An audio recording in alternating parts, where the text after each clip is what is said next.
Hello guys, good morning! Welcome to my channel, Anne's Healthy Kitchen. Sa umagang ito, gagawa po tayo ng panghimagas. At tingnan ninyo kung paano ko ito gagawin. Ito naman ay aking version, kaya simulan na natin.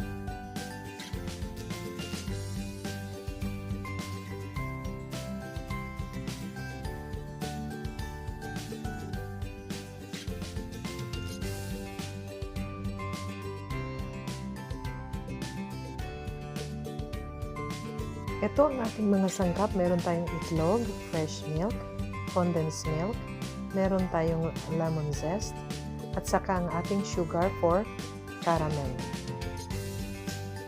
Ito naman ang mga sangkap sa ating banana cake: flour, mashed banana, oil, cinnamon, sugar, egg yolk, egg whites, meron tayong ating brown sugar, milk, baking powder, baking soda, at saka ang ating salt.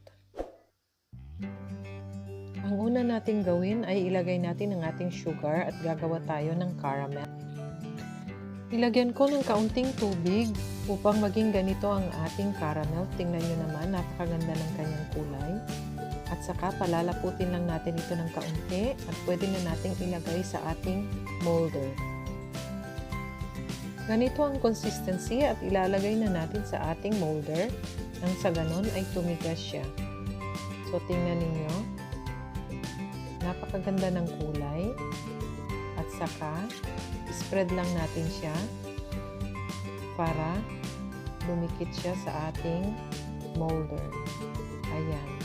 So covered na lahat ng ating molder.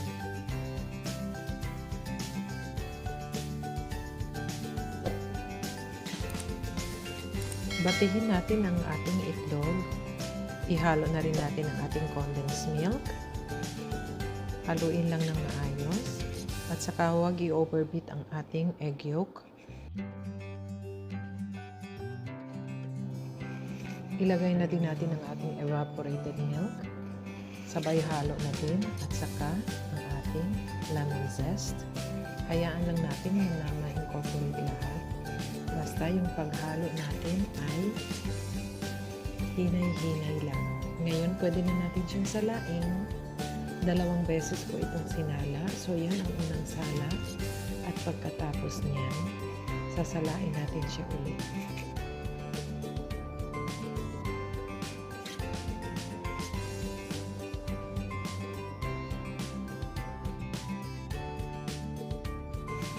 Ngayon, sisimulan naman natin gawin ang ating banana cake. So, unahin natin ang egg yolk.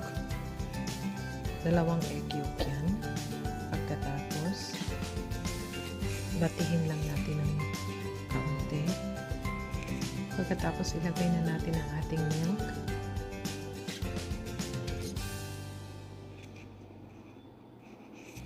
Pagkatapos, ilagay natin ang oil. Lagay natin ang brown sugar. Tapos, haluin natin ng matunaw ang brown sugar.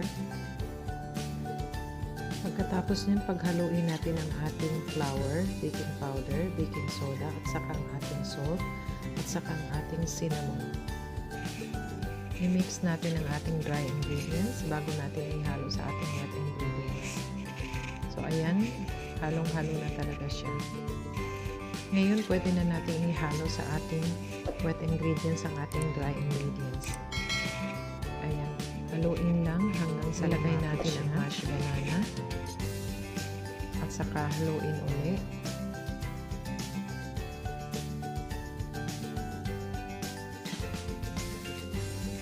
Ang egg whites ay gagawin natin siyang merang para magiging light ang ating banana cake. So, mailagay natin siya sa ibabaw ng ating Leche Flan. So, ayan. Kailangan natin gumamit ng hand mixer para ma-form ang ating merang. I-beat natin ang ating egg whites hanggang ma-form natin ang ating desired na soft peak. At saka, pwede na natin siyang ihalo sa ating banana mixture, yung ating cake mixture. Ayan. Ganyan ang consistency na dapat. Ngayon, pwede nating ihalo ngayon sa ating cake mixture ang ating banana. So, dahan-dahan lang ang ating paghalo hanggang sa mahalo natin lahat. Dahan-dahan lang ang paghalo nang sa ganun ay hindi ma-deflate yung ating meringue. So, ganyan ang technique ng paghahalo natin. Yeah.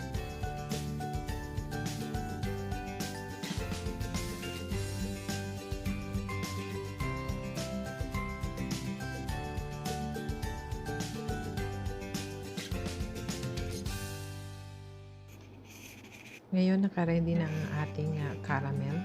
So, pwede na nating ilagay ngayon ang ating mixture. Unahin muna natin ang ating leche flan. Dahan-dahan lang ang pagbuhos. Ayan. Tingnan nyo naman ang mixture ng ating leche flan. Napaka-smooth.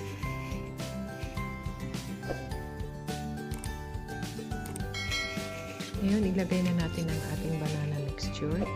Ayan, dahan-dahan lang ang paglagay hanggang sa mailagay natin lahat-lahat sa ating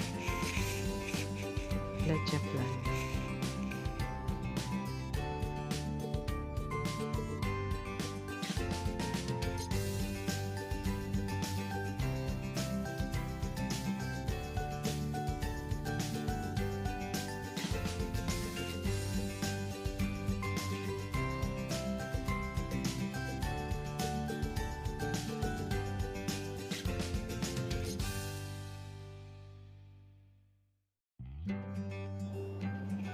Ngayon, ilagay natin siya sa isang malaking baking pan para mailagay natin ang ating mainit na tubig. Ito ang tinatawag nila na Bain Marie method. So, ilalagyan natin ng mainit na tubig, saka natin ipapasok sa ating oven at lulutuin natin siya ng 160 degrees for 50 minutes. 50 minutes to 1 hour.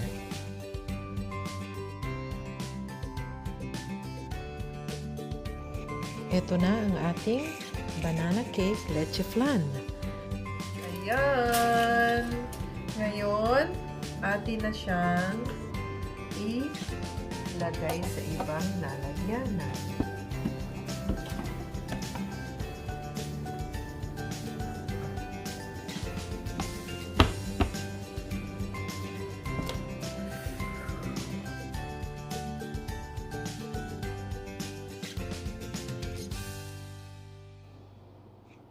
Ayan, napaka-perfect ng kanyang pagkagawa.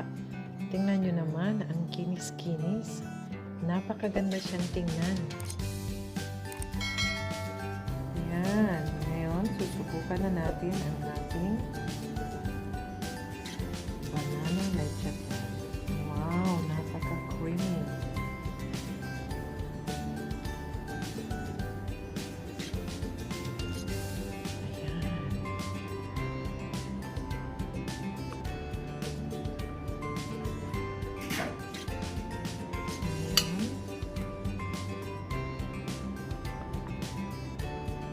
OMG, guys.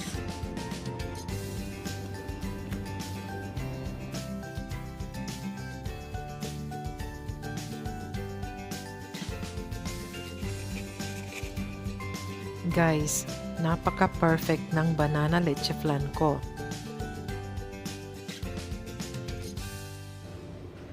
So, ito na. Titikman na natin ang ating banana leche flan.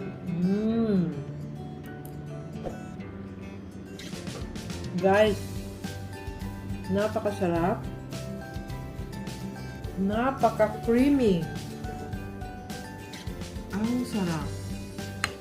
At saka yung banana, tamang-tama ang kanyang lasa. Tatabanan naman ako nito.